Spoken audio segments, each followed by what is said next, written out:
So I'm just in the middle of editing this video, and I thought I would jump in and do a quick intro to it because I'm fairly excited to introduce Dr. Ryan Topping to you, because he has been something of a spiritual and intellectual mentor for me, not in any official capacity, but just through the exposure of him in my life and the friendship that we've had. And interestingly enough, it's coincided fairly closely with the time that I've been publishing content on YouTube. So if you've noticed that there's been a shift in the kinds of topics that I've taken an interest in, much of that will have largely been because of his influence rubbing off on me. And my hope is that you will be able to benefit in the ways that I have, at least in some small way, through this interview. We cover quite a bit of ground. We talk about his conversion, but then we spend most of the time talking about St. John Henry Newman, this book that Dr. Topping has written about him, and the ways that Newman can inspire us and inform us as we navigate many of the challenges that we're facing in the world and in the church today. It's very interesting how he seems to be a very appropriate thinker to address some of these very unique challenges that we're facing today. So, like I said, thanks for tuning in, and I hope you enjoy this interview.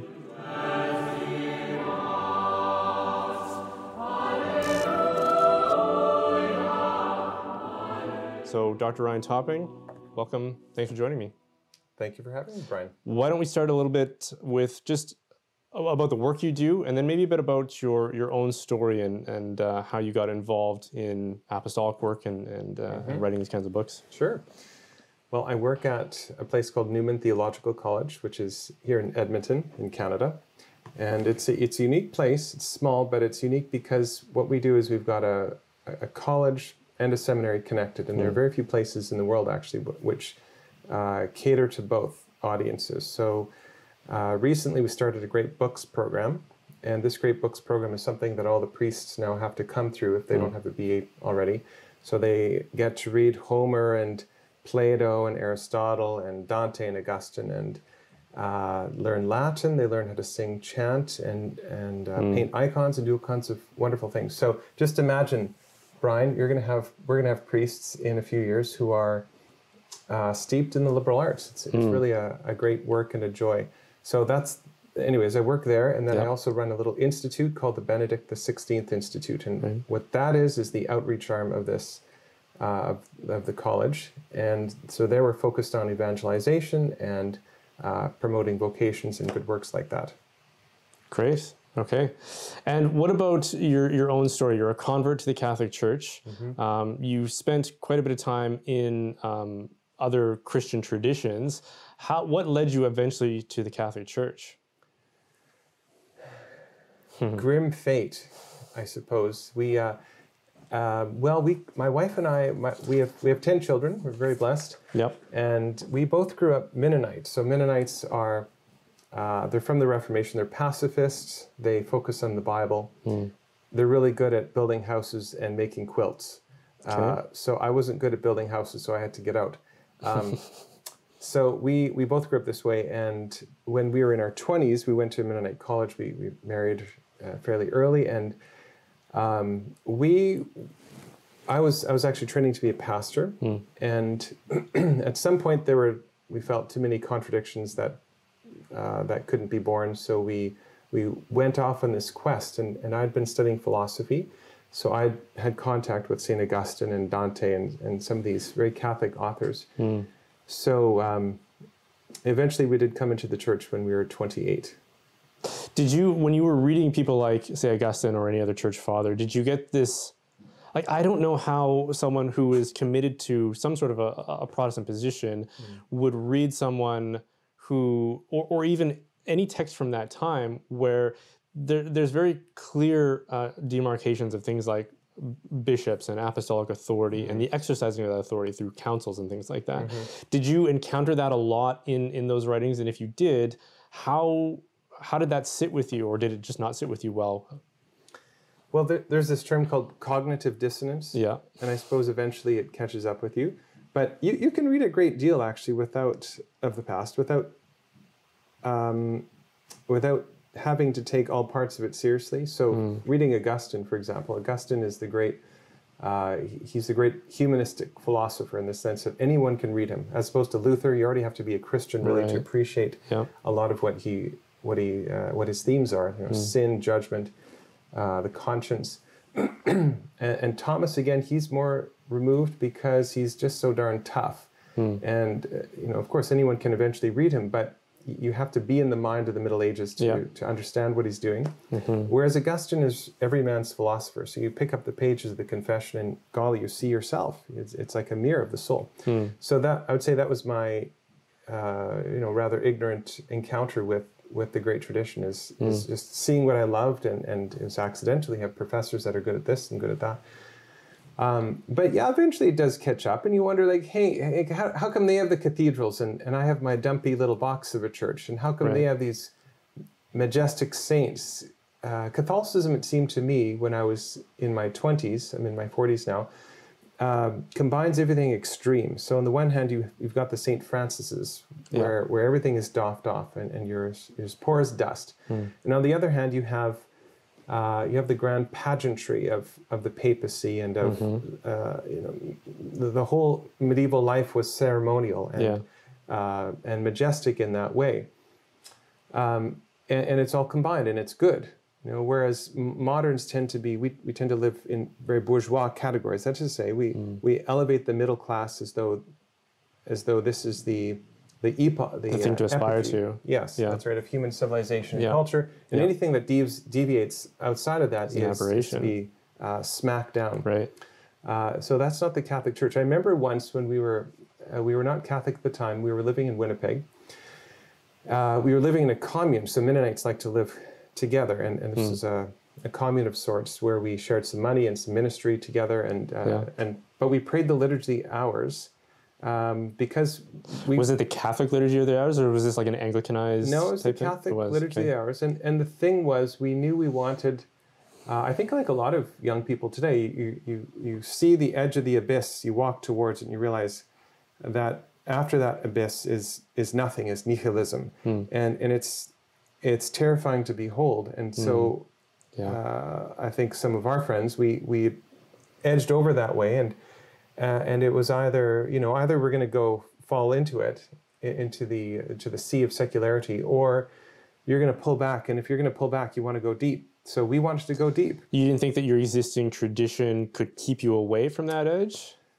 Well, that was a great test for us of our 20s. Okay. Because we were not. Some people, when they convert, they're very unhappy with what they're, with their experience. I was for the most part extremely happy and grateful. I still am for everything that we were given in our Protestant past. It wasn't a rejection. It was more going deeper. Yeah. But if you, as I say, our tradition is not. That is to say, Mennonites are not. They're not really intellectual. They don't have great theologians or philosophers, and so if you're more inclined that way, I think it's you're wrestling with difficult subject matter, and you need adequate responses to it. You need adequate responses. Yes, Not that there aren't wise people who are Mennonites or Mennonites, right. But eventually, they don't have the Thomas Aquinas. Yeah. But I was just going to say this one anecdote. We were praying the liturgy hours because we knew we wanted. We needed to go deeper than what we had. And so we were living in this community. We're 23 or 4 married with these other wonderful people. And so where do you go? Well, you go to, what are the options? For us, Catholics were the ones that seemed to take being spiritual really serious, or at least some of them did. So that's where we got the liturgy of the hours. And I remember going to this one Mass. I forget why we were there. I think my wife had been teaching in a Catholic school or something. And anyways, there was the bishop was there, and people were bowing to him, giving him reverence in certain ways, and you genuflect, you do this, and this hit me. This was something.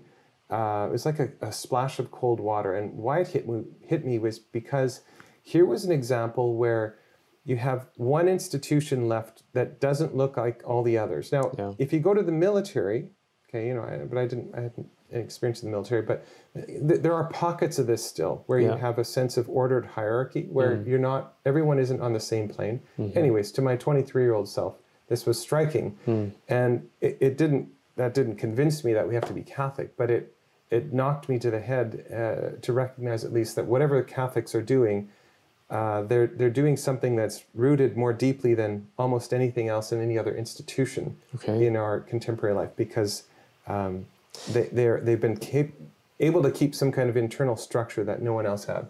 Is it the counterculturalness of it that had an appeal to you? Just the fact that it doesn't look like everything else that you encounter in the world, and it's not following the trends of the world, something that is standing firm like a pillar against the currents of society? Is that what made you think, well, this sounds like the truth? Because these are attributes that you think you would normally associate with the truth if you were thinking it through. Yeah. Because at the same time, I can see a lot of Protestants, or even non-Catholics in general, will perceive those kinds of attributes of the Catholic faith, and they have the opposite response to it, right? That's a good point. Interesting. Well, I wish I could say I was smarter than my 23-year-old self, but I think at the time it was more of it was more like seeing a camel walk down Main Street. Okay. You've just got to pay attention. You have to pay attention. Yeah. Okay. Okay. You can't whisk it away. And I think open-minded atheists have this attribute. So I think of Voltaire, not that he was particularly open-minded, but he called the church the l'infamie, the infamous thing, the terrible object. Yeah. And for all his vitriol, he could at least recognize that this thing, the Catholic Church, is unlike any other thing, and it therefore requires some kind of response. Love it, hate it, whatever you're going to do, but you can't be indifferent. Which might be why, instead of simply trying to abolish it, he tried to create a cult of reason, some sort of competitor to it, and drawing from whatever goods he may have seen within it. I don't know.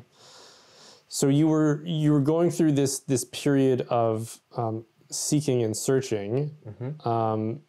Once you had seen the camel walk down Main Street, was it just sort of like a matter of study and then... Hey, I hope you're enjoying this interview, but just a quick break to say thank you to one of my supporters, which is Real Estate for Life.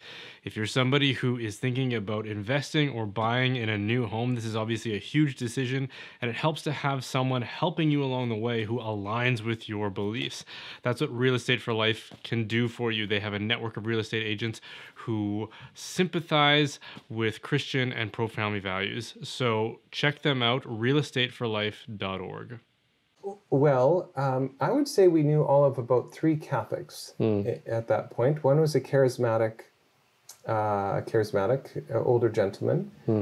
Another was my former roommate, who eventually became a Jesuit priest. He's from Kenya. Okay. And I actually can't think of a third. So that's to say we had very spotty encounters with Catholic friends, and not that there weren't Catholics around, we just didn't know them. Right.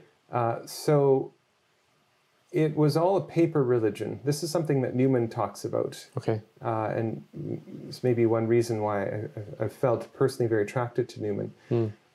For him, when he was approaching the faith through his reading of the Fathers in particular, he recognized, he virtually knew no Catholics whatsoever, and so is this theoretical artifice, beautiful and glorious and grand, but yet it wasn't real to him. And I would say that was our experience too. It was this thing that was worth pursuing. It was attractive, but it had no flesh and bones as yet. Eventually what we did is as we saw our choices, it was either atheism. I was doing a master's at this time. My wife was finishing her ed degree. So that was an actual option in your mind, was that... Well, maybe it's just all false. Yes. Okay. Yeah. There were too many contradictions in our own tradition, so we kind of, the camel's back, so to speak, was broke there. Okay. And so we thought, in terms of the live options, atheism over here, Islam or Christianity in some version. It wasn't going to be a Muslim. Atheism. Atheism, I felt I had too much experience of Jesus Christ's love as a Protestant. Intellectually, I could think through atheism, but my heart could never be attracted to it. You really sacrificed a lot of your humanity when you walked through that door, I think. I think you do objectively. I think especially if you've had experiences of love in the world. This is one of the reasons why I think atheism is more attractive, is because fewer people have mums and dads, Fewer people have close attachments. There's this epidemic of loneliness. There's a sociologist, Hilary Putnam, who wrote a book as around 2000 called Bowling Alone. He was kind of the first person to put his finger on this, where the social capital, as Christianity has waned, the social capital too has correspondingly diminished. And so you have this phenomenon where just fewer of us are connected and fewer of us have meaningful opportunities to love and sacrifice for each other. Right. It's harder to love God. It's harder to, I'll put it positively. It's easier to contemplate a lonely universe when your bedroom is lonely. Right. So for us, there were the options. So practically it was, we thought, if we weren't to become atheists, we've got to become more seriously Christian. And the only options there were, we thought, Orthodoxy or Catholicism. So we knew more intellectually about the Catholic Church. So we didn't know about Orthodoxy. So we spent the next 2 years exploring that as catechumens. Okay. And what was the convincing article that led towards Catholicism? You were actually practicing, in a way, Orthodoxy, right? Like you were attending Divine Liturgy? We were catechumen, or well, not officially, but we were taking classes and we were studying. When we were in, we came across a beautiful Orthodox parish in Saskatchewan, in the middle of the prairies in Canada, and about 50 or 60% of the parish, or more even, were all converts. They were all evangelicals who had come over. So in the 90s, there was this movement within the Antiochian Church, Orthodox Church in particular, where you had, I think it was 5,000 at one time that came in, and this was a group connected to that. Anyway, so it's perfect because they had none of the hang-ups. Like there's no crusade for the Orthodox. There's no inquisitions. No priestly scandals that we knew of. And, contraception, that's sort of foggy. But they've got all divorce and remarriage, likewise. Divorce and remarriage, who knows? Depends where you want to shop. Greek, Ukrainian, whatever. It kind of had all the benefits, plus a beautiful liturgy, the church fathers, without the liabilities. An apostolic connection. Yes. So it's very attractive to us. We were in that community year. Then we went to Oxford, in England, for studies, and so our plan there was to come into the church, but we knew we needed to have more than the experience of one parish. So when we were in Oxford, we were at the parish of quite a remarkable person. He's called Callistos Waring. He's just passed recently. And he's sort of the chief spokesman for Orthodoxy to the English-speaking world. He wrote a book called The Orthodox Way, which a lot of people have read, and it's a very fine book. Anyway, so that was his parish, and that too was a wonderful experience in many ways. And we anyway, so we were there worshiping with them, and one day I was in a Latin class with some Dominicans at Blackfriars, and I asked I think he was the prior, yes. I asked the prior if he knew any Catholics who understood Orthodoxy well, but obviously didn't become Orthodox. So he led me on to someone called Father Aidan Nichols, who became a mentor and friend later on. And Aidan Nichols is kind of this superstar academic, a walking Thomas Aquinas. He's brilliant, but little dumb us Protestants, we had no notion of who he was. So anyways, it was set up so we could go visit with him. And so we went to Cambridge and spent a day with Father Aidan, and basically just put our list before him and tried to walk through. And this was just you and your wife, or did you have other people with you? Yeah, just the two of us. And Leo, his cat. So he was very generous. And I was meeting with some others as well. We met other Catholics in Oxford, a lot of Catholics there, of course. Anyways, so after meeting with Father Aidan, we did feel like we were beaten down. And there's an element of pride in all these things too. You think you can figure everything out on your own. But for some reason, that was it intellectually. We felt like we had exhausted the fight. And I remember coming back home. There was a gate before our house, we had to walk up from the bus. We had to walk for about 100 meters. And that was one of the 2 worst walks of my life, because I felt like the shadow, when it's like the shadows are coming in, you only have a little bit left of light, and that was it. Like there's no escape. And I just remember being at the gate and telling Anna, my wife, that there's no way we can't become Catholic now. All the objections have been removed. You put up a fight. Anyways, so that's probably enough on that. And did she agree? Was she? She, yes, eventually she did. Yeah, we came in, thanks be to God, together a couple of months later.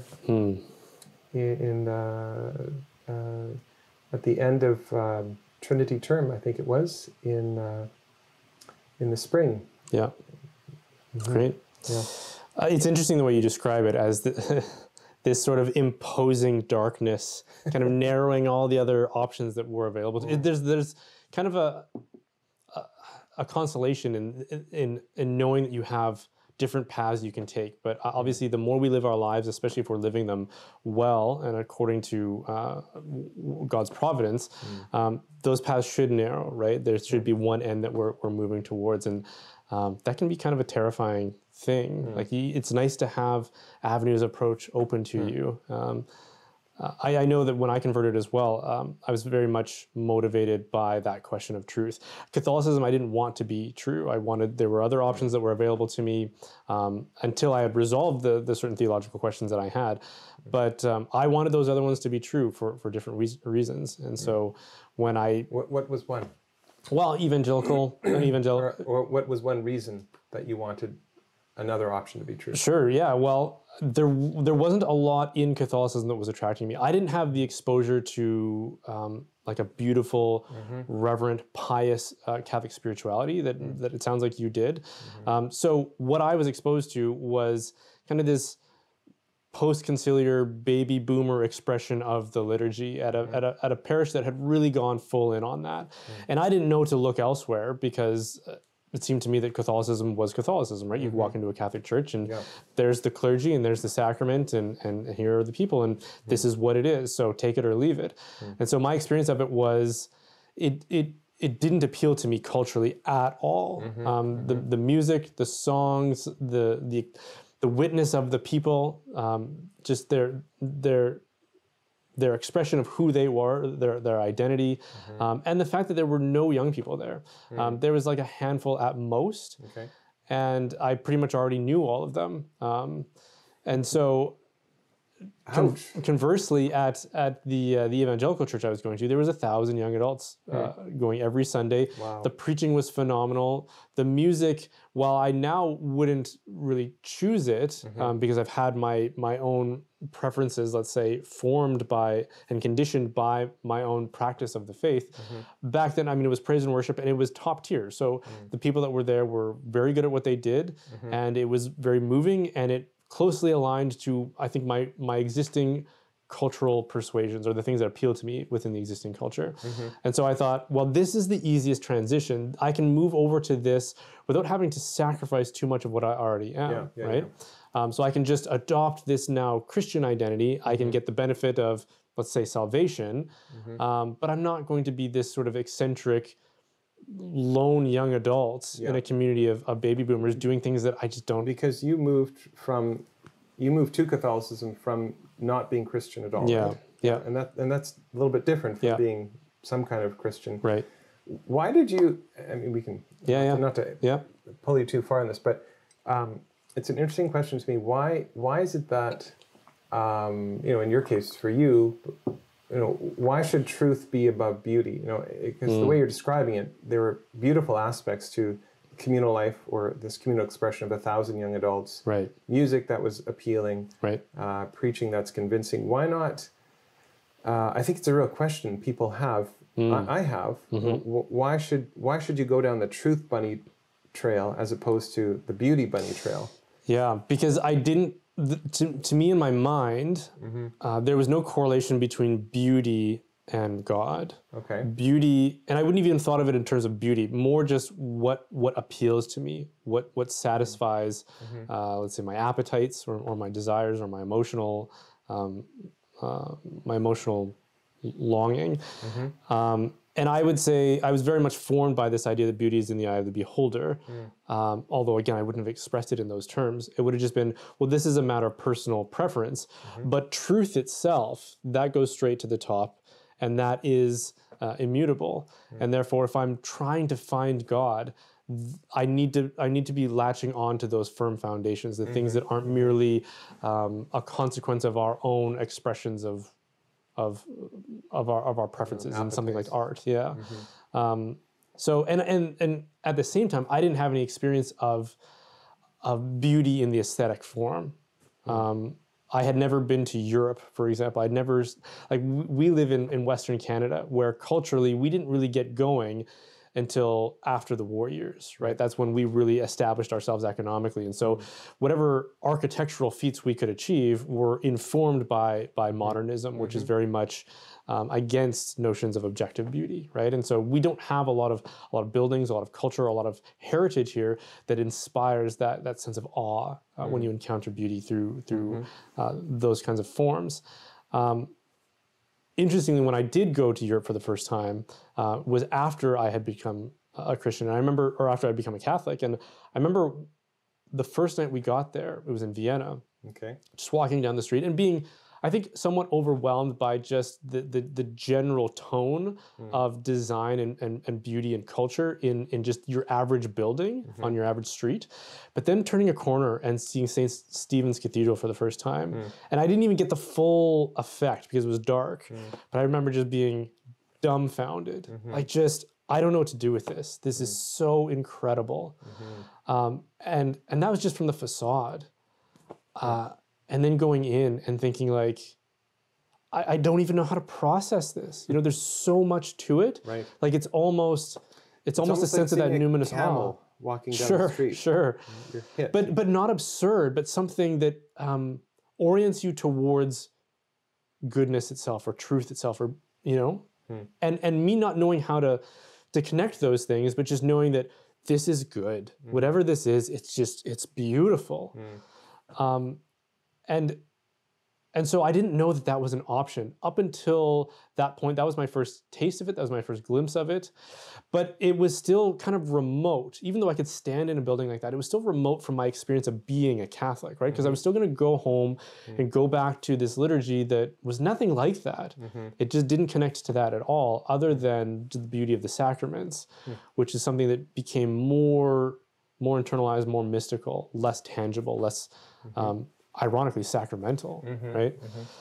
And it probably wasn't until we went back to Europe on our honeymoon, and we started in London, and then we went to Westminster Cathedral, and that was the first time I went to a mass in a setting like that, where there was beautiful music. They have this world-class organ team that was there, and they were warming up before mass, and we just sat down, and I just remember sitting there listening to the music, thinking like, I was really into heavy metal music growing up, and even up until that point, and not just because it was hard. That was part of it. Like I liked the edginess of it, and the anger of it really resonated with my inside. Yes, yeah, very much, and my experiences and how I was judging the world. But as a musician myself, I loved the virtuosity of it and how complex and rich it was.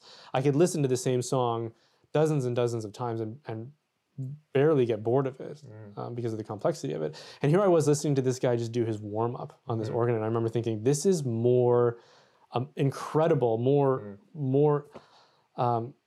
impressive and more intense. Because that was the other thing I liked about metal, was its intensity. It made you feel something, it made you feel alive. And this was more intense than probably some of the most intense heavy metal that I had been into up until that point.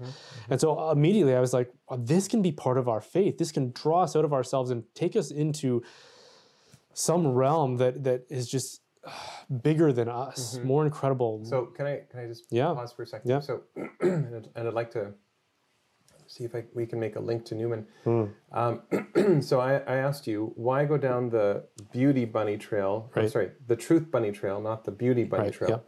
And then I think what you're saying is you made a distinction between little b beauty and big B beauties. So something like your encounter with Catholicism at the time of, you're in your 20s, didn't give you much of a taste of the big B beauties that are not at all. Or little B beauty for that matter. Or little B beauty. Okay. But not much that was transcendent in its orientation that can really erotically call a soul out. Yeah. It's interesting. I think the way Newman would think about this is, let's say truth is let's say being is a web. And whether you start with, so the idea of the true, good, and beautiful, these are transcendentals, which means it's actually kind of a technical term in the sense that they transverse across. Aristotle has this idea that there are 10 categories of being, or being expresses itself in 10 different ways. So for example, if you ask me, what time is it? And I say yellow.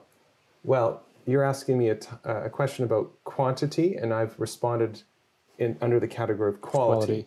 So, these are two different things. Well, anyways, the point of the transcendence, or the transcendentals rather, is that those things, goodness, truth, beauty, there may be one or two others, they cut across all the ways of being that are possible. So we throw this around, but rarely actually we think, what does that mean to be a transcendental? But what it means eventually is that wherever you begin thinking or experiencing being, so let's say this is the web of being, if you pursue it fully and all the way, it's all going to lead you back to the center, that is to say, to the divine first cause. So this is why truth or beauty or goodness are all proper avenues of approach. They're royal roads that will all lead us back. Now, the problem with or the great sadness, you might say, is when Catholicism doesn't present itself in its full splendor, and it doesn't wear her garments well, then what you're doing is you're effectively cutting off one of those roads, namely the beautiful. And then if you don't happen to have a Mother Teresa in your life, then goodness too might be, and you hear from the CBC or the NBC or whatever, mainstream media, your outlet, the only news story you ever hear is that, well, another Catholic priest it was a pedophile or stole money or something, which is grossly unfair and misrepresentative, but that's just what's fed to us. Then all that's left is this harder road, the road of truth, and that's really unfair, actually, because it felt unfair. And it is unfair. Because we're not.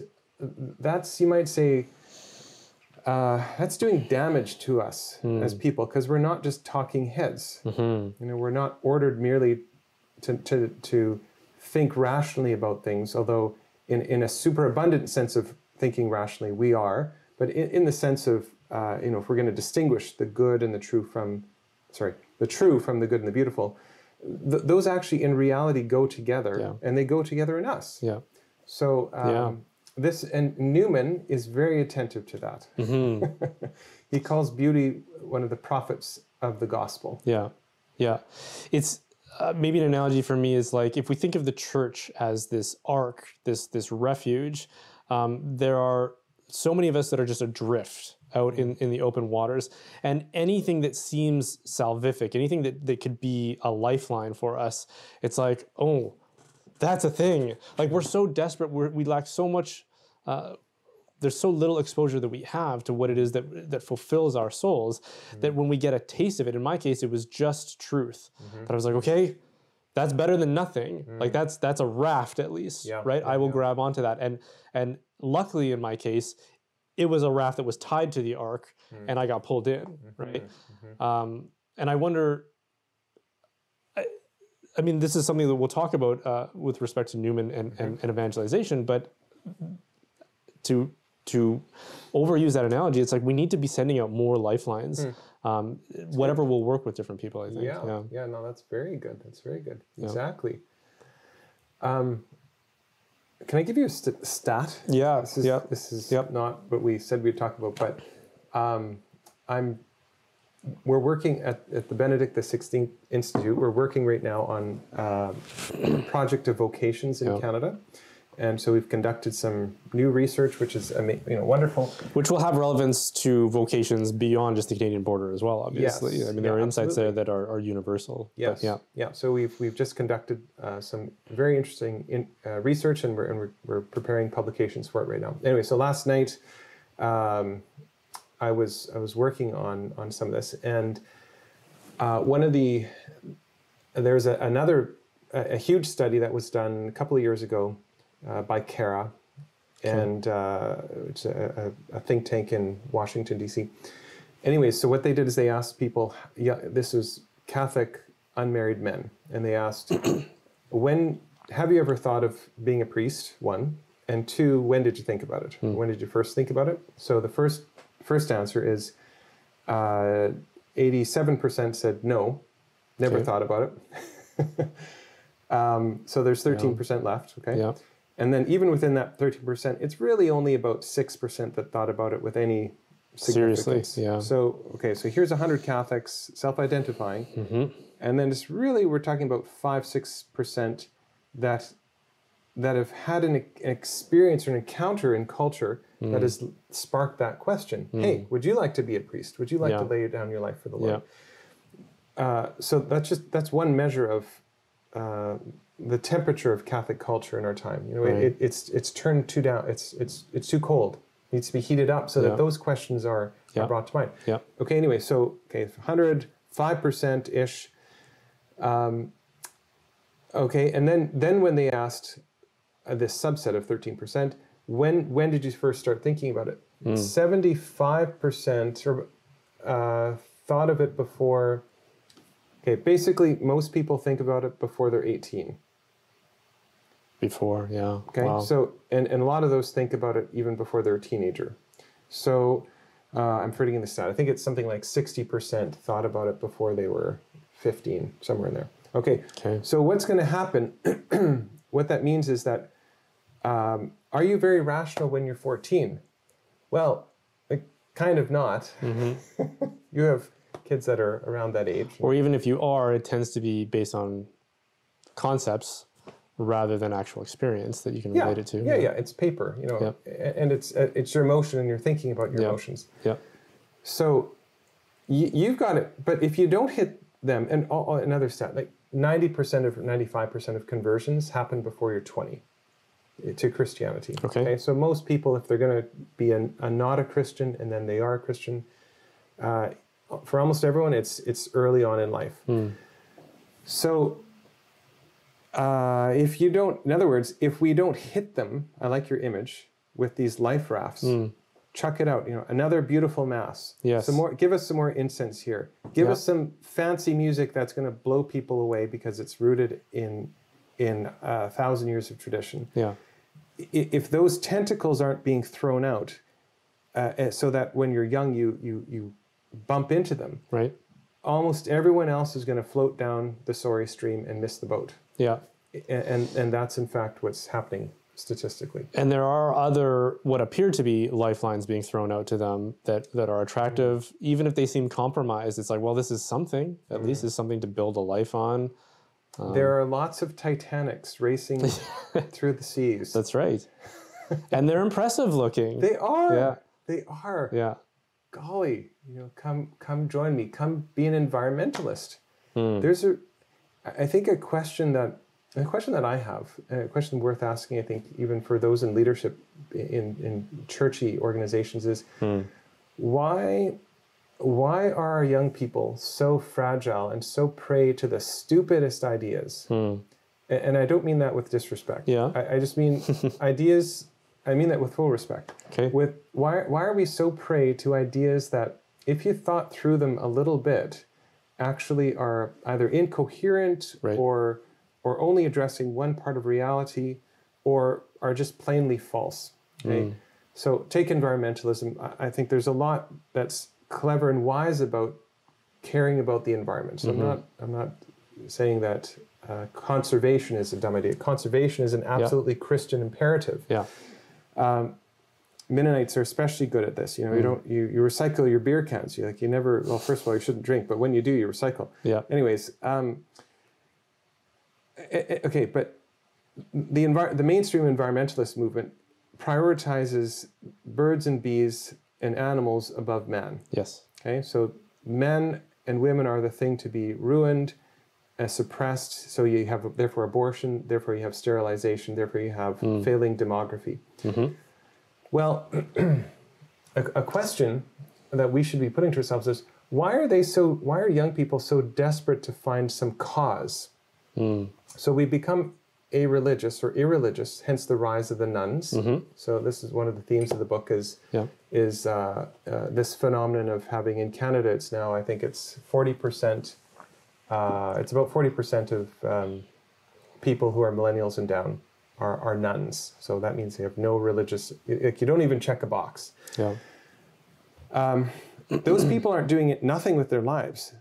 A lot of them are indifferent, yes, to everything. And so you have deaths by despair as the number one cause for death under 50. But a lot of a significant portion of them are passionately investing themselves in what we'll call causes. They're not in for religion, but they're in for causes, like BLM. BLM, do you know, BLM, I was just reading this in First Things, so it's their source. They say that BLM raised $80 billion. Okay. $80 billion? What is 80? Like, who knew there was $80 billion to be had? Yeah.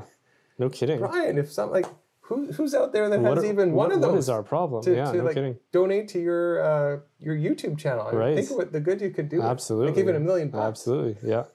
No doubt. Anyways, so it's hitting a nerve. And we've got to give an account. We can't just dismiss Black Lives Matter. We can't just dismiss environmentalism. All like the causes, anti-racism, all this stuff. Equity, diversity, inclusion. Right. The whole gamut of it. Which aren't just alternative options. They're specifically competing with the claims of the church too. So we can't be indifferent towards them either. Competing with the claims of the church. They're acting as faux religious inspirations or movements, and hence I think it's good to talk about them as causes. Causes that take on a quasi-mystical aura, and it's a way of investing your life in something because of the deep absence, because you've never encountered one of these lifeboats that are emanating from the Ark of Peter. So with all the research that you are doing, what more have you discovered that is relevant, that the church should be attentive to at this point in terms of statistics and demographics that relate back to this question of evangelization? Because if we are going to be reaching out to certain demographics, I think we have to understand what are the challenges that they're facing. And not only that, but there are certainly statistics within the church that are alarming. We've talked about vocations a little bit, but there are other statistics around the transmission of the faith to successive generations, the amount of people that were hemorrhaging out the other end compared to how many people are converting in. Have you guys looked at those kinds of things? Are those relevant? Yeah, sure. No, there's a lot there. Maybe one insight that maybe I'll start with that I think Newman would countenance is this. He has this beautiful distinction between a doubt and a difficulty, which I think is very helpful. And so the first thing I'd say in response to your question there is a word to parents of kids whom they're trying to raise in the faith. Why parents first? Because we're the great evangelizers, both in church, in terms of the church's own self-understanding of herself. Who's in charge? You're in charge. I'm in charge. We're in charge of our own kids. The government, the church, school unions, they can have their place, but it's all secondary and tertiary. Fundamentally, we're the ones who are in charge. And so if it's broken, we have to fix it and do whatever we need to do it to make that happen. So, and also statistically or sociologically, when people ask young people, or when researchers ask young people, who is the greatest influence in your life in terms of your religious beliefs, it's always parents. You know, even in the age of billion-dollar ad campaigns, it's still, in fact, parents that are the number one drivers of faith in children. Anyways, so the first word I think for us parents would be to recognize our authority and the deep influence that we can impress. Kids are like wax. Yeah. And whatever else the world does, we've got the first opportunity at impressing a form. And it's hard to efface that form, even now. All, like with sociological research, that's been a surprise to me. Christian Smith would be someone to look to. He's at Notre Dame, one of the kind of leading sociologists of religion right now. Okay, so, and then secondly, so we've got authority. Secondly, Newman helpfully distinguishes between these two phenomenon of a doubt and a difficulty. Newman says there are 1,000 difficulties to being Catholic. Like, how is it that free will relates to divine providence? Right. I just had a young person ask me the other day, yesterday, in a apologetics class, high school, he's about grade 10, is sex dirty? Like, why did God make it so that that's how you have to bring about more people in the world? Right. And he couldn't see how this is a good thing. Fair enough. Like, kids are amazing. Yeah. Okay, all kinds of difficulties. But none of those, they're categorically not the same as a doubt in Newman's mind. I think that's very helpful. So why? Because when a child brings a question to you, Mom, Dad, I'm not sure why I should think God exists. I've never seen him. Don't get upset. You haven't seen God. You're right. Yeah. That's a difficulty. But we have to take seriously and engage them in a reasonable way and think with them. Theology, as Anselm and Augustine say, is fides quaerens intellectum. It's seeking understanding. So anyways, that's the first bit of advice I would offer based on this sociological data that, one, we've got authority, and we are the ones that influence them more than anyone else. And two, don't worry about hard questions. Take them on and think with them. What advice would you give for people to do that? Just, again, obviously don't act or don't respond with anger or frustration. That's step one. So the reaction and then the response becomes, well, what if I don't know the answer, right? So do I just say, well, there's probably an answer out there, go Google that, or here's the Summa, or here's the Bible. Like, what should we do? We should start to study ourselves with them. Probably. It's interesting. In other ages, you ask, how does culture get transmitted through time? Yeah. Culture being the mixing of reason with nature. That's what culture is towards rational ends. Okay. Well, how does that happen? Normally, it happens by osmosis, so to speak. You just pick things up. You're at a dance, you see how people dress, so I dress that way. Right. You, etc. When things break down, and they have at various other points in Western culture and in civilization of the world, then you've got to go into a paramedic mode. So you can't leave things to chance. You've got to be active. Yeah. In other words, sad to say, we've all got to become philosophers a little bit. Because they're not going to pick up the right cues most of the time anymore. So we have to be actively engaging their mind. Yeah. So really, there's no shortcut. Parents, if they're gonna, if you're a parent, you're therefore a teacher. If you're a teacher, therefore you're a student. Yeah. You've got to get on it. Yeah. So watch Brian's videos. There you go. Yeah. There's so much more time we could spend on that, but I'd like to move on to talking a little bit more about Newman and what wisdom he can bring to the situation that we're in the church right now. Why don't we just start with what inspired you to write this book at this point? Why Newman? Why now? Okay. Well, I've got a personal reason and a public reason. Okay. Personal reason was when we were converting. I remember where we were specifically. We landed, as JP2 died, we landed in Rome. It was not our doing, it was providential. And it helped us to be convinced that, in fact, you can raise a Catholic family.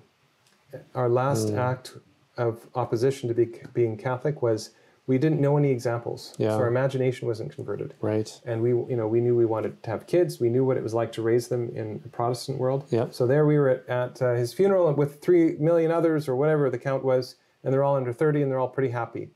So thanks. So during that time, that pilgrimage, which was a real grace and blessing, then we went to Assisi for a few days, and there we were reading the Apologia. So that's Newman's book talking about his own conversion. Great read. So a personal reason for myself is really to say thanks to Newman and for his blessing in our own life and his nudging us toward the faith. And this was well after the point where you had already intellectually agreed that we have to become Catholic, but there's still, you have hang-ups. Within that year, yeah, a couple months later, exactly. We knew, we were dead, we had to do it, but we were dragging our feet, frankly. Okay. What did Newman offer you then in his own testimony, in his own autobiography of his conversion? Was it just sort of a sense of hope? Well, if he can do it, then we can do it, and we're struggling in some of the same ways? It's just nice to be in the presence of a superstar, and Newman is a superstar. Yeah. I suppose we share some affinities and background, being biblically oriented Protestants. Yeah. And so the questions of authority, how the Bible versus the Pope relate to one another, are paramount in his mind, and they were in ours. Yeah. So he offered a gentle way forward to resolve that. Also, he's got a keen sense of the development of doctrine, which is a key idea from him. And Protestants in general think that the Bible comes from heaven and there it is. Yeah. And they blame the Catholics for trying to add too many layers on the cake. Yeah.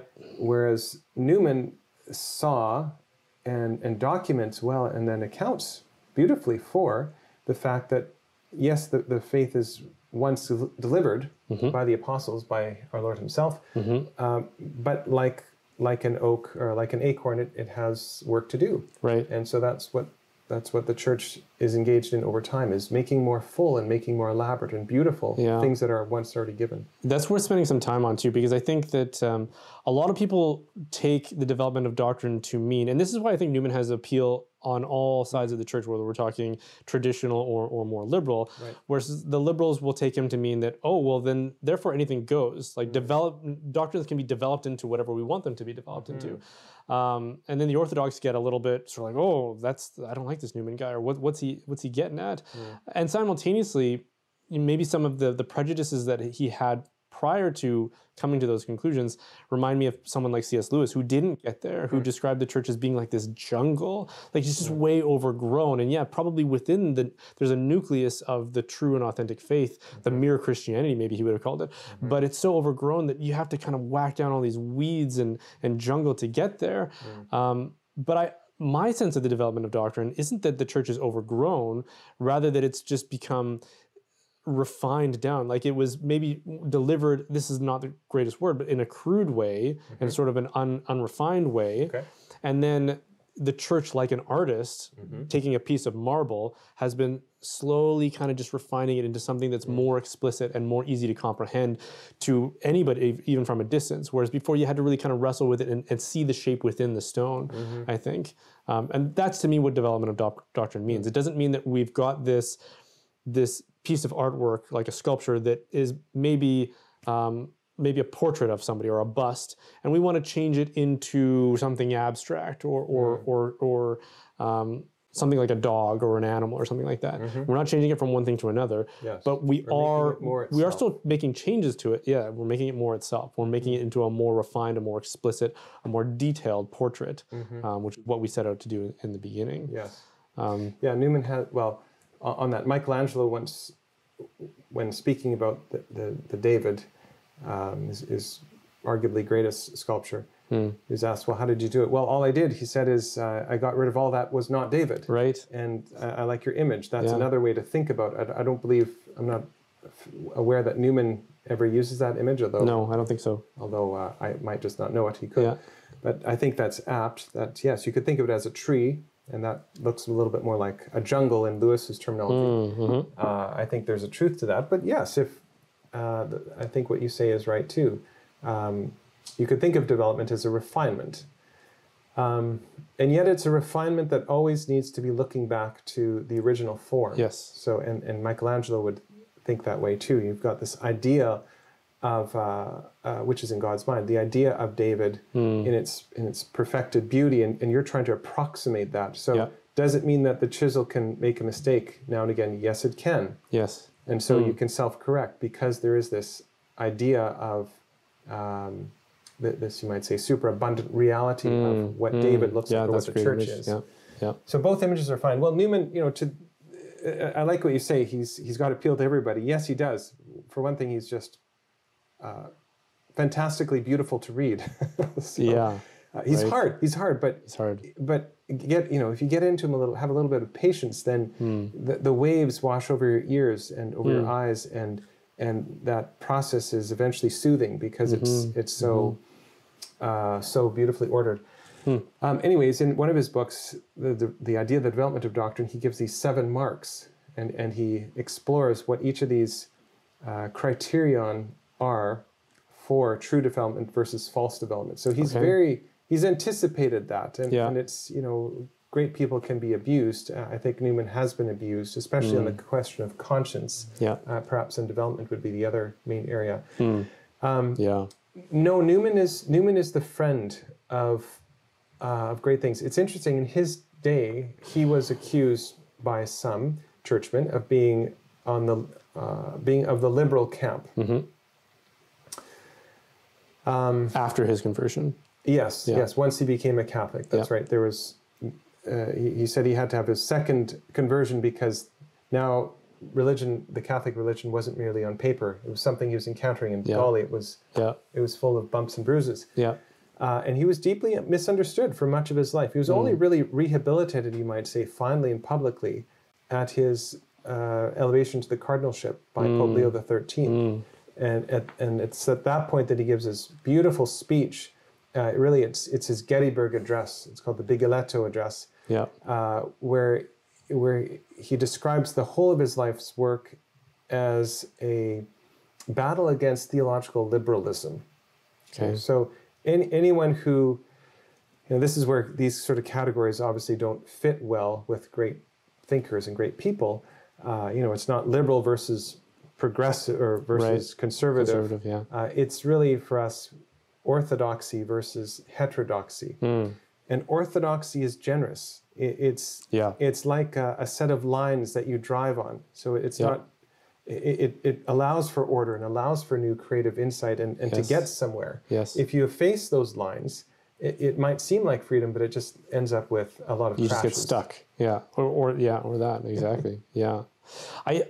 It's interesting hearing his experience, because I think that's consistent with my experience as a convert. And I'm curious if it is for you, in that when you initially join the church, there's all this fanfare, especially if you're kind of a novel convert, as I was as a young adult, where it's like, well, there's a 20-year-old becoming, what's going on here?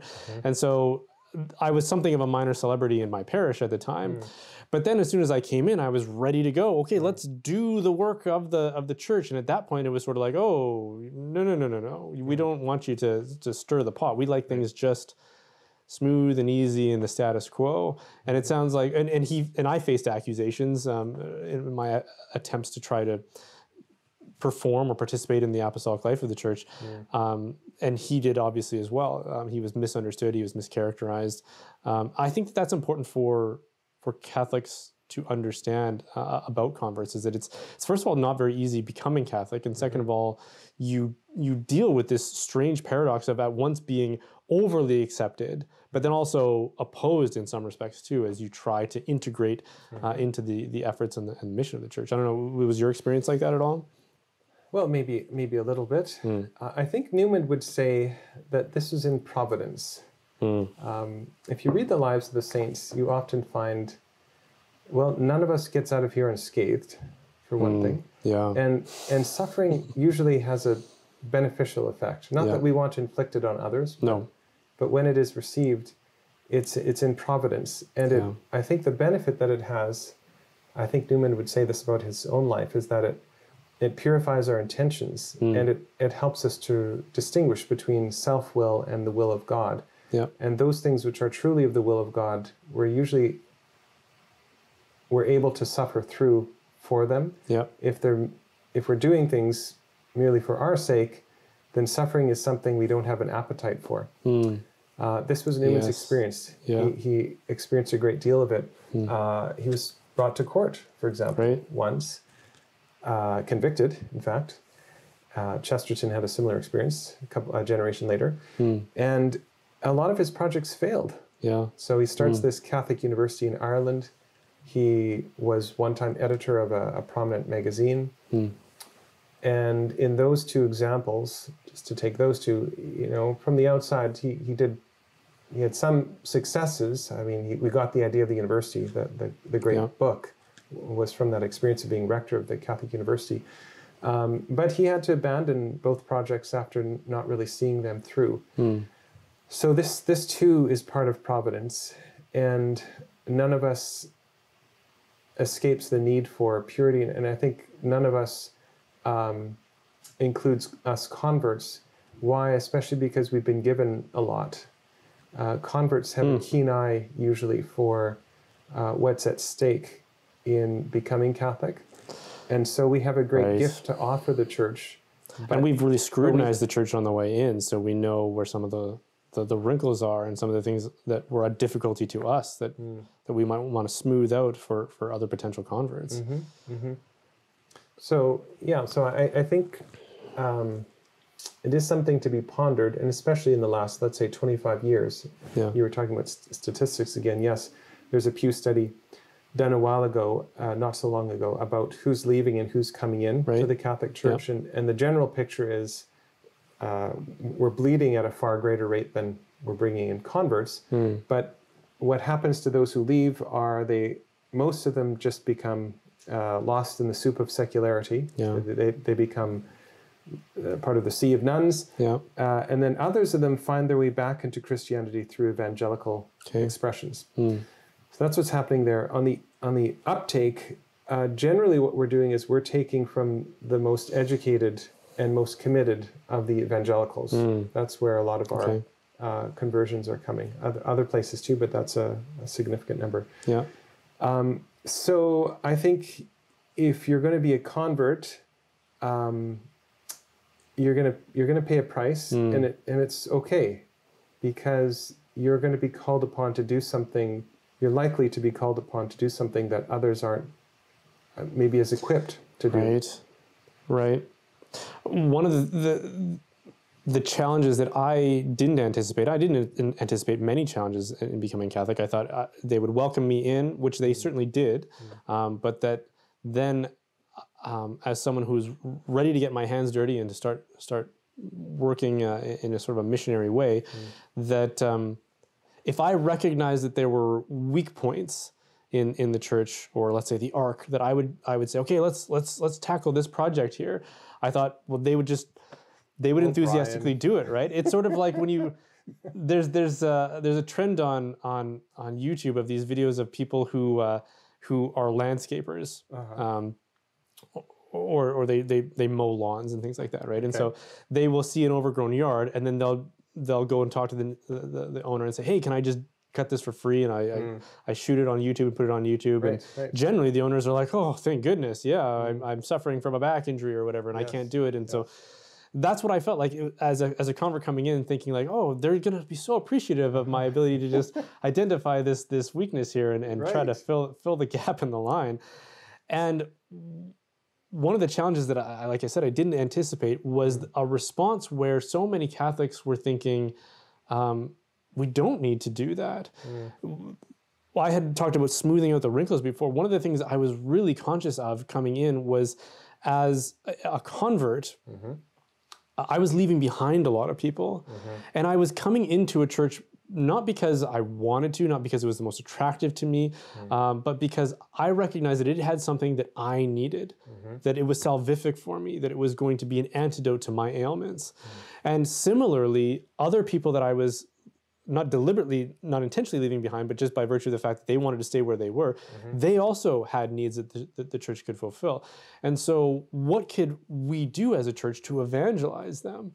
And the response that I was really just so disappointed in was from so many existing Catholics who thought, well, no, they're okay where they are. You know, maybe it's not the ideal, maybe it's not the preferred way, but they'll eventually get where they need to be going as well. And not a lot of people explicitly articulated that to me, but it was something that was at least implicit, if not explicit at times. And I remember just thinking, like, first of all, as a convert, I've made so many sacrifices to come in here, that to treat this great treasure that we have, that I needed for myself, as if it's just insignificant and you didn't actually need it, your sacrifices were in vain, was just so unbelievable to me. But at the same time, to just recognize that there are people out there adrift in the ocean, and we could send them lifelines if we wanted to, but we're not. And it's not because we don't have enough manpower. It's not because we don't have enough money. It's not because of the excuses that I had made up in my mind about why the church isn't able to do this, and I just need to jump in there and help. It's because we don't think they need it. Yeah, that was shocking to me. That's a bit heartbreaking. Yeah. I wonder if we could make a distinction between two kinds of zeal. Okay. One that is, let's call it Jansenist or something like that, and one that is Catholic. So, kind of a false and a true sense of zeal. I remember when we were coming to the church, my wife and I, that is, we were, the church's teaching on contraception was a great hook to us. It was attractive to you? Very attractive, yes. And not because we wanted to become Catholic. It was because, again, it was like a camel, and we realized no one else is talking about this. Yeah. And no one else has held the line. That it's not something you'd include in your sales strategy if you were trying to attract people. So why are you doing it? Like, there must be a better reason, right, than just... And presumably it was truth, and that shocked us. So anyways, when we were in this phase, we were in this phase of orthodoxy and moving from something to something else. We started learning about NFP, natural family planning, and we got in touch with some people in Saskatchewan who were teaching it. And I remember talking to them and being shocked at how, we'd eventually talk about religion, and they find out, oh, you're not Catholic. Oh, interesting. And you're trying to learn about NFP and you want to teach it. Yeah. Okay. Yeah. But there was a calmness about them that I deeply appreciated, where they had a sense of confidence that I didn't have when I was an evangelical. So as an evangelical, I'd say there's so many beautiful things about it, but one of the excesses is that you think everything has to come from your will, and that if you're not zealous and if you're not because that's about the only way, right? There's not a lot of other divine helps there. I mean, not to say that there's not; they do have, but you don't have a fewer. sacramental system. Exactly. Yeah. And you don't have the apostolic authority. Yeah, exactly. There's a lot missing. So more responsibility is laid on the individual to go out and do the work of converting people. And if you don't do it, it's not going to happen. So, okay. Anyways, I just want to relate that experience. That it was like walking into a. It was like walking. It's like getting off of the airplane, having been in Saskatchewan and landing in California. Let's put it that. So all of a sudden you could breathe easily, or let's say actually. Starting from Texas and landing in Alberta in the summer, you can breathe easily, as opposed to being in this intense hothouse. That's a better image. Yeah. And because I love Alberta. Yeah.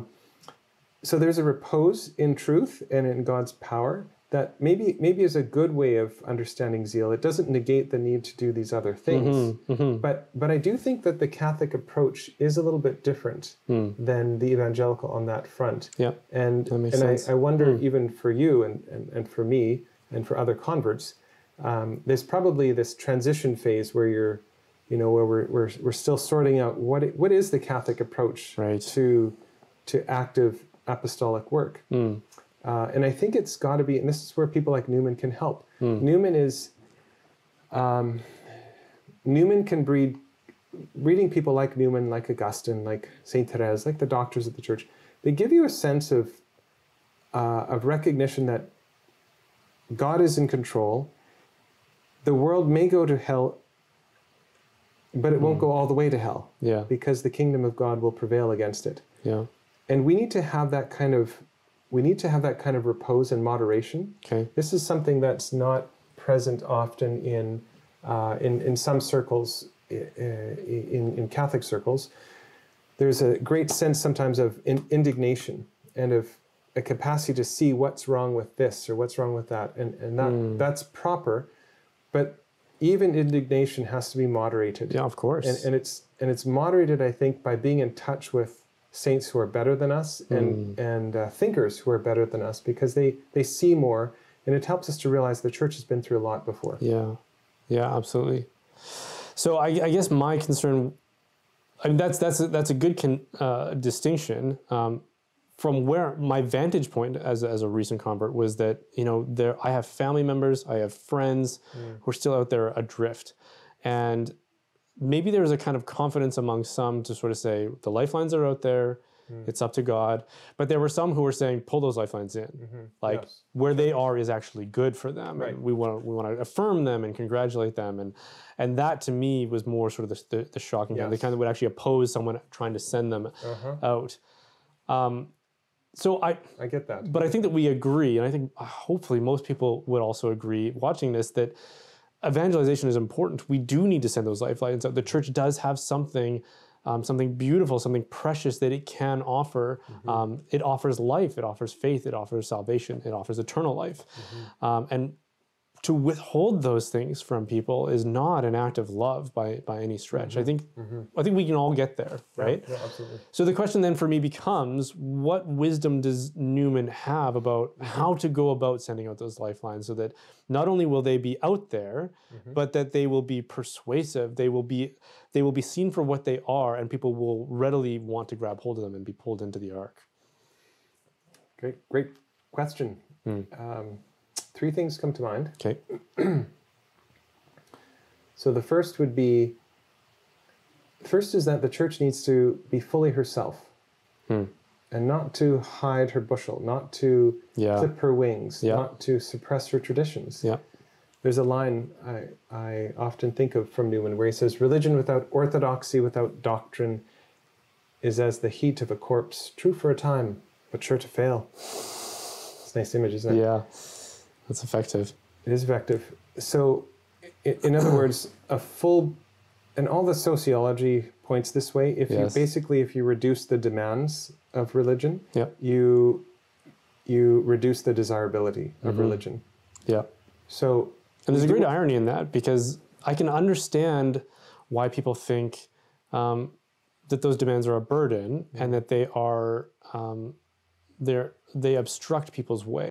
That if we can reduce wherever possible, and we've done this with the liturgy. I mean, this is fairly well documented that we want to reduce the demands, especially towards our Protestant separated brethren. That if we make it more appealing to them and there are less obstacles for them, then they will be more likely to come in. But what you're saying is the opposite. That as you reduce that, it has what effect? Yeah. Well, certainly the history of the 20th century bore that out. So mainline Protestantism was the glue, both in Canada and the U.S., that you might say kept the center. So that would be Methodism in the United States. Okay. In Canada, it'd be the United Church or the Anglican Church. Yeah. Pardon me. And those, like bell bottoms, they just got thinner and thinner. They're vanished. You can't find them anymore statistically. I think it's something like 2% of Canadians now are United Church members, and their average age is 80. Yeah. So it's just a sad fact of the 20th century. The middle fell out. So what's left? What's left is, it's up for grabs. What's left? Anyways, the main point is that the strategy of opening up ordination to women, of redefining marriage, slackening our sexual and liturgical disciplines, all of that. Yes. I mean, it's kind of a manifestly failed project. And I myself, I don't, maybe I don't have enough friends who argue this well. I don't, but I'm baffled at how within the Catholic Church you have some who argue that if we liberalize, swing open the doors to countless converts that are just waiting there. Exactly. Yeah. Exactly. By liberalizing, we'll evangelize. That's just not true. And then at what point do you have to admit that the thing you're evangelizing them to isn't the thing that you wanted to give them in the first place anymore, because you've so distorted it? Yes. Yeah, exactly. So I think that's the first thing Newman would offer us, is that Catholicism is, I'm quoting here from a line from his, he says, Catholicism is one thing.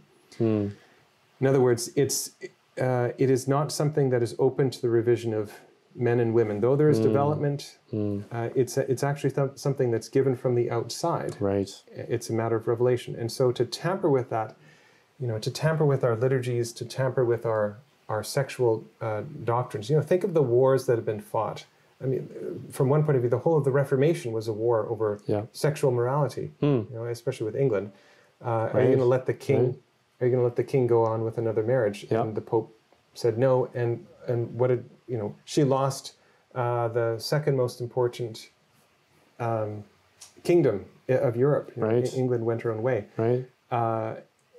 So it's worth the fight, and the church has to present herself in all her splendor. So that's the first point. Yeah. Second so be point, herself. Be yourself, and be yourself fully and gaily. It's the divinely revealed plan for happiness and the flourishing of all. Which ironically is advice that I would imagine a lot of these advocates of liberalism would give to an individual, right? Who's thinking, how do I attract a spouse, or how do I make more friends? Well, it's like, be yourself. Don't try to posture as something that you're not, because you're not that, and you're not going to attract people that way, because you're going to be a lesser version of this thing that you're trying to be. Yes. So be yourself. I mean, that's a slogan of the age we live in, as far as individuals are concerned. Yeah. But anyway, so that's good. So that's true for the church, and then what else? Second one, I think, in terms of specifically apologetics, Newman has this. In the book, I talk about it as the anthropological approach to apologetics. So whereas Thomas, when he's, let's say, talking about God's existence, he begins deductively and then moves down, or another way to think about it is he moves from the cosmos to the creator. Right. So you reason about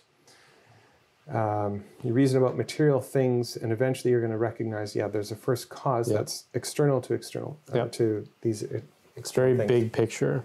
It's a very big picture, cosmological. Yeah. Newman is, at some point, it's fun reading him on Thomas, because, if you love one brother and you hear another brother talking about it, you sort of want to overhear that conversation.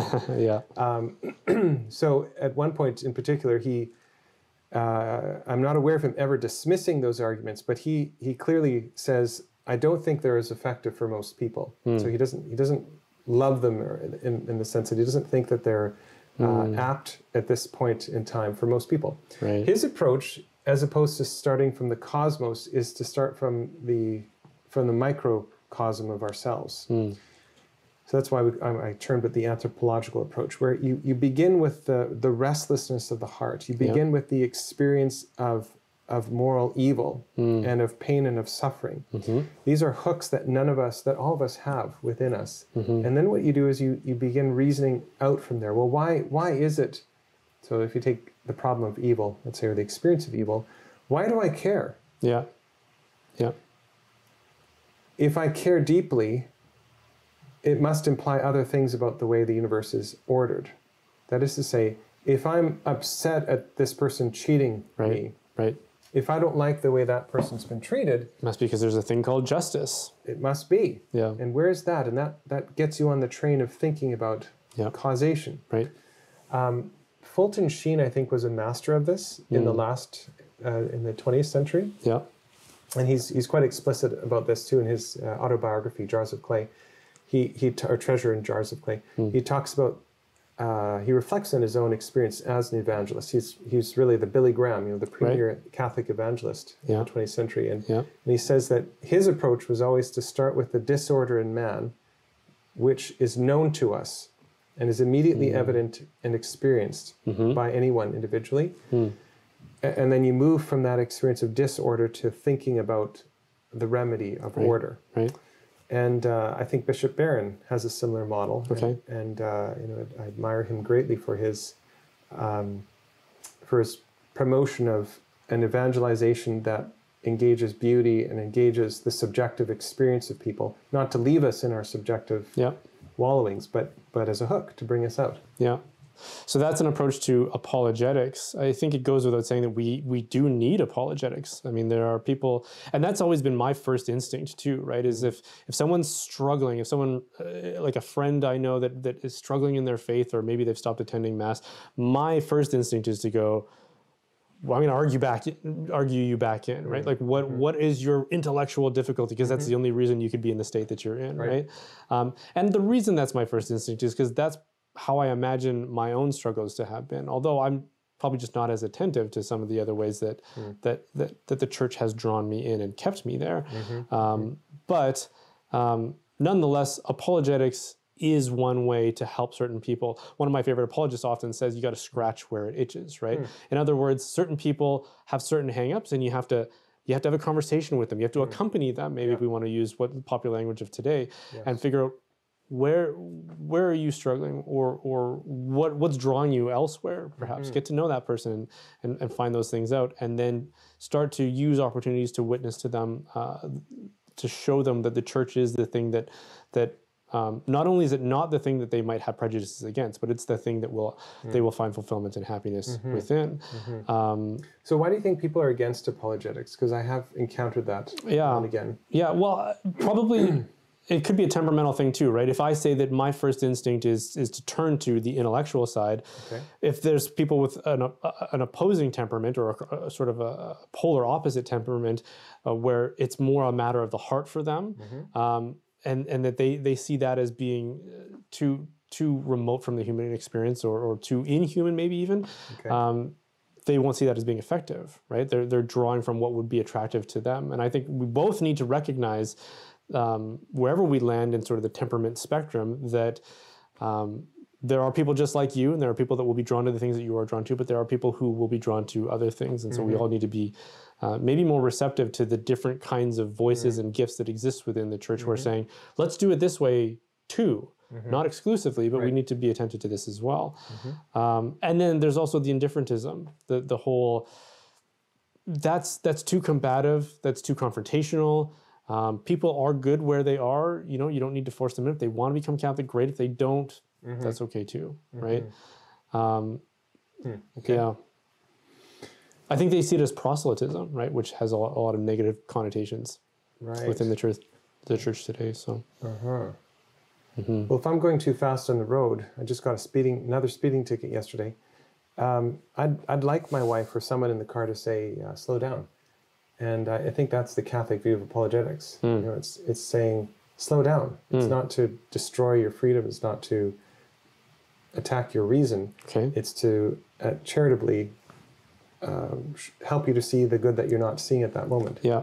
Well, and there's that famous line, I think it's from Peter's epistle, where he says, always be prepared to give a reason for the hope that is in you, right? And so it's that reason that we always need to be prepared to give. And that's what informs the whole discipline of apologetics, I think. Yes. There's another, some people often say, I don't know if you've experienced this too, well, you said about the heart. Some people are more inclined to the heart. Whenever the most common objection I've encountered is that, sure, there are some people that say it's unjust. Some people say it's unnecessary, universalists. But others I hear, that I take more seriously, they'll say, well, it's unhelpful. That is to say, it's actually not the thing that's going to move a person. Right. Could have the opposite effect, maybe. It could have the opposite effect, It's, people often say, well, when has anyone ever come to the faith because they were argued into the faith? That's right.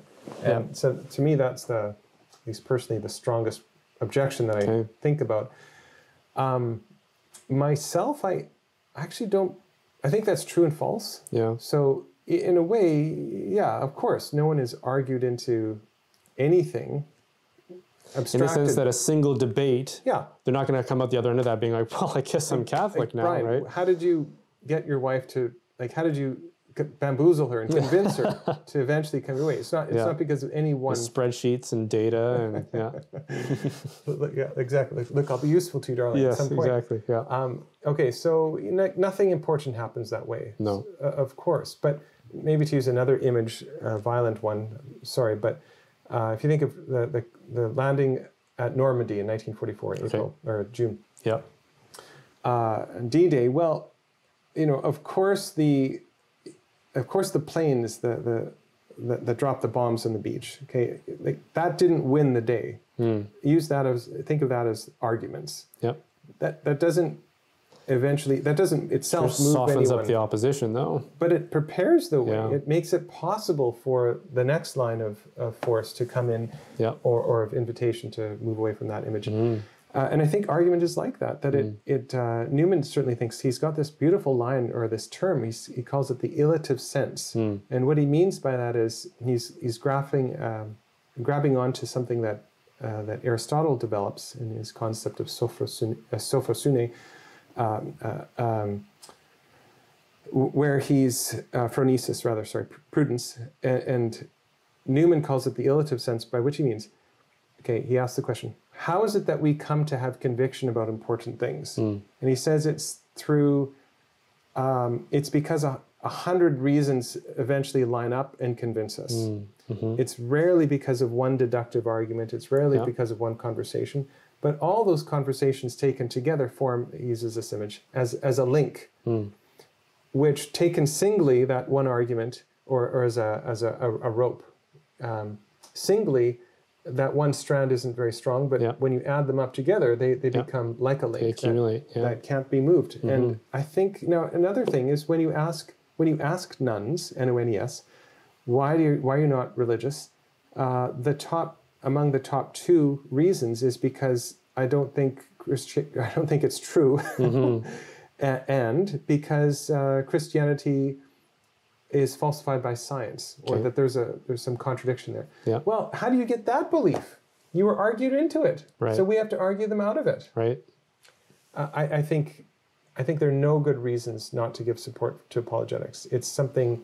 It's vital. Yeah. It's necessary. It's not the only thing, but without it, nothing good is going to happen. When people respond that way, I don't want to get too sidetracked by this, but do you think that it's wise for us to just take them at their word?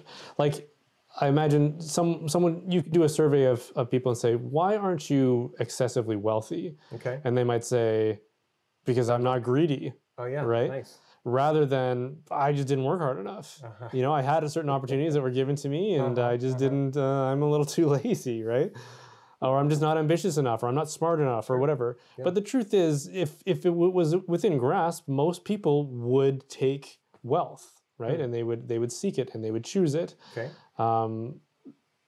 If religiosity is posed in any way as something that a person ought to do, and then you ask them why they're not, they're going to come up with some better alternative, something that's more impressive. Well, it's because I'm more noble than religion, because I'm more rational or whatever. Okay. Do you think that that's accurate? Okay, what exactly? That their responses, or do you think that there's a different reason for why people like laziness or indifference? Well, okay, two things. One is, I think it's always good to take people at their word, as at least a surface answer. Okay. So when you ask You're people, so much better than me in this way. So yeah, you're more Freudian. Yeah. When people ask you, for example, why aren't you getting marriage? Because, okay, marriage statistics, boom, have gone down. Yeah. It's a starting point, not the ending point to a conversation. I think it would be false to disregard it altogether. Okay. The next question, though, is now to become Freudian, would be to say, okay, well, why is it that they think, in this case, that religion contradicts science, or something like that? Okay, well, then you can move to other layers of analysis. Yeah. Like, have you really actually logically thought this all through? Do you have a coherent, superior view of the world? And yeah. No, and that's correct. Most people, and Newman will tell us that. Yeah. Newman will tell us, you don't think. Rarely do people think things through in a systematic, orderly, and predictable way. No, it's this illative sense where, okay, you have, like, let's say, why do you become Catholic? Well, it's because, you had, like, for you, maybe you had one friend, I'm not saying, but, someone in your life was a good Catholic, and that made an impression. Yeah. Somewhere you had seen pictures of grand architecture from Europe. You knew that was Catholic stuff. Yeah. You'd heard of Mother Teresa. Right. And, eventually these things start to add up, and then the moment strikes, and the will is engaged. Newman, I think this is one reason why Newman is so important to read alongside St. Thomas. Newman gives us, you might say, the underside experience of faith, where he describes the underbelly, the inside. Yeah. Aquinas is very good at talking about the objective conditions for faith and how you test them. Yes. But there's more to it than that. Yeah. And Newman is very helpful. Yeah. Yeah. Okay. So other than apologetics, what are some of the other ways? We've talked a little bit about like liturgy and culture and the church needing to be herself, but we tend to disagree on the what it is that will arouse people's affections for the church. And this is why we have something like what is often colloquially called the liturgy wars in the church, right? Some people think that more modern approaches to culture and art and architecture and music will already immediately resonate with the nuns because that's what they're conditioned by. That's what they already happen to like. And so we might as well give them what they want, right? Others think, well, no, we're sacrificing too much. We're not being what the church is in that case. But then so many people look at things like Gregorian chant and traditional architecture and they just, I just don't like it. It doesn't appeal to me, and therefore it won't appeal to others. So what's the solution there? Where do we go as a church, and why? Well, I'll let you answer it and yeah, make a case for it. Sure. Well, the first you were asking what can Newman contribute? Yeah. And the first item that I proposed to you was that he would say, be yourself. Yeah. Be fully yourself, and that includes liturgically. Be yourself. Okay. Don't hide under a bushel. Don't put on polyester.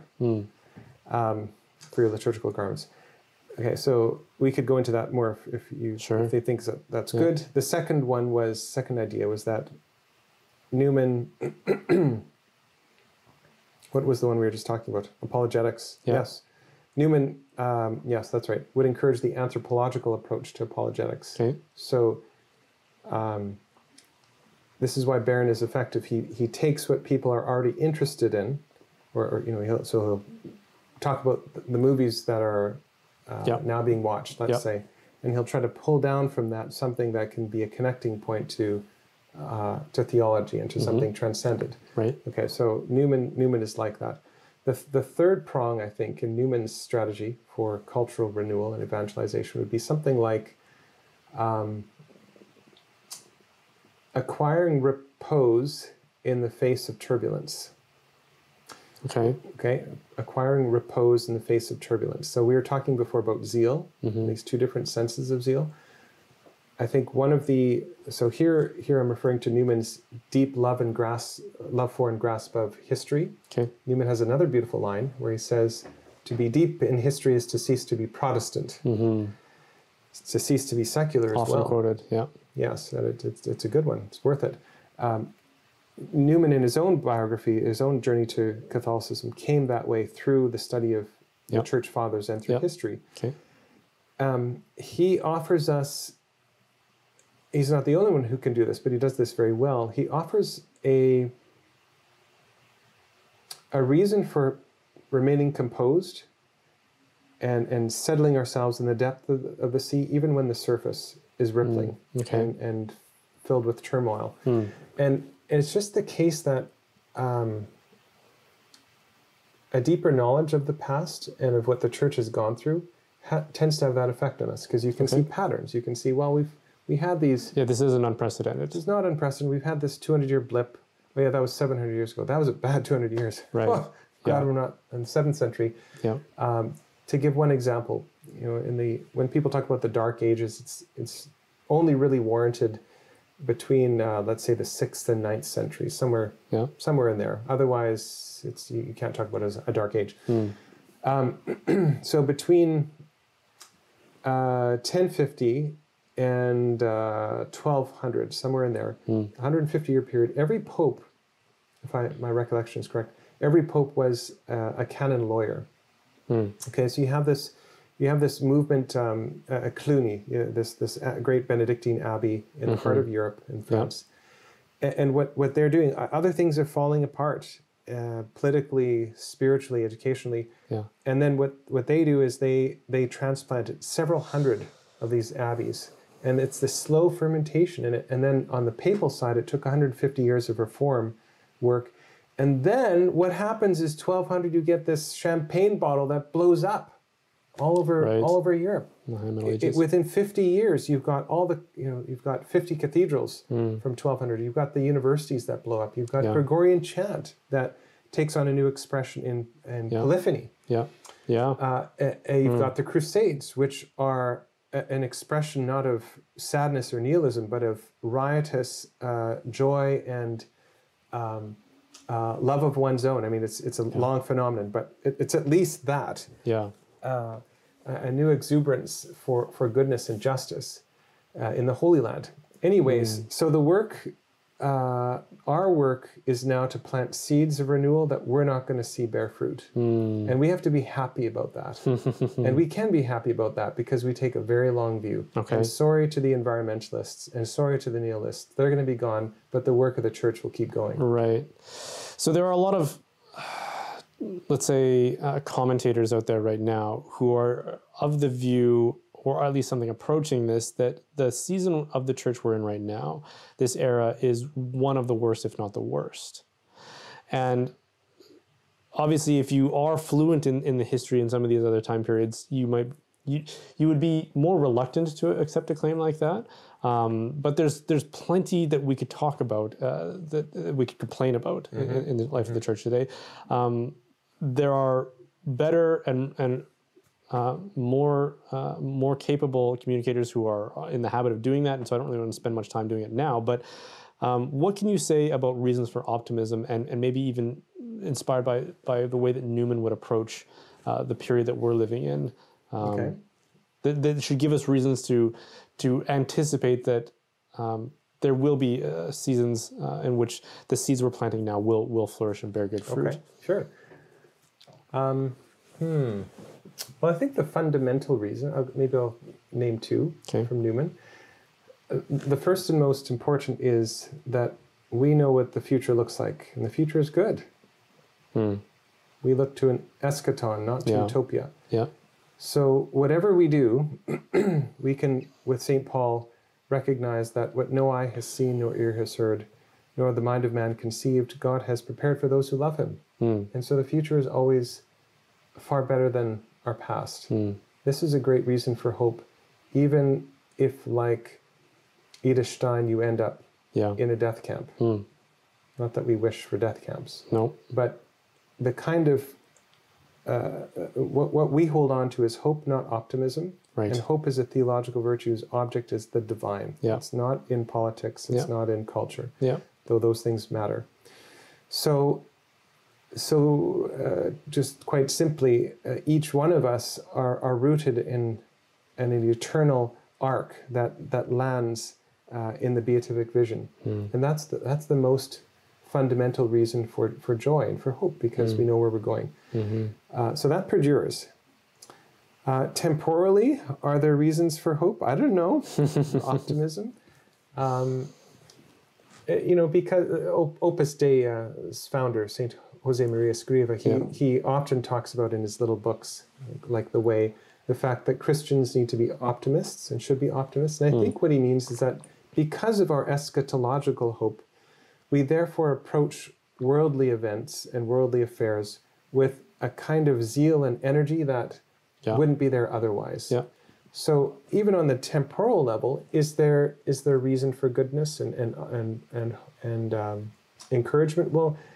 Well, yes. Like as long as there's a thing called human nature, there's always this longing for community. There's longing for knowledge. There's a longing for goodness, and our work is to build bridges where we can and walls where we must. And so we can be grateful that we're called to greatness and nobility in this particular moment of challenge.